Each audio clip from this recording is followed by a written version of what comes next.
పండగ అనగానే ఆ రోజు అన్నీ అవ్వదు కాబట్టి నైట్ ప్రిపరేషన్స్ అనేవి ఖచ్చితంగా అవసరము.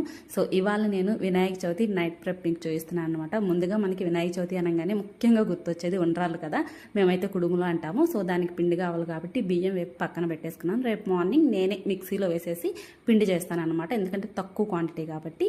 అండ్ దెన్ ఏమేమి కావాలో పప్పులన్నీ నైవేద్యానికి నానబెట్టేసుకున్నాను. పూజకు కావాల్సినవన్నీ కానీ తెచ్చేసుకున్నాము నైటే, ఎందుకంటే మార్నింగ్ మళ్ళీ ఇబ్బంది అయిపోయిద్దని. సో పూజకు కావాల్సిన మనకి ముఖ్యంగా పత్రి కదా, సో పత్రి, అరిటాకులు, మామిడాకులు, అరటి పిలకలు, పూలు, టెంకాయ, ఫ్రూట్స్ అన్నీ వచ్చేసాయి. ఏమీ ఇంకా బ్యాలెన్స్ లేవు. మార్నింగ్ వెళ్ళి హడావిడిగా తెచ్చుకోవాల్సిన అవసరం ఏమీ లేదు.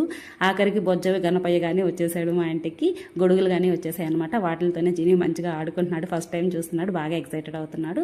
ఇంకా నా ప్రెప్ అంతా అయిపోయిన తర్వాత సీతాఫలం తినేసాను. అండ్ పండగ అనగానే గోరింటాకు పెట్టుకోవాలి కదా, అది కానీ పెట్టేసుకున్నాను. సో ఈ వీడియో నచ్చితే లైక్ చేయండి, మన ఛానల్కి సబ్స్క్రైబ్ చేసుకోండి.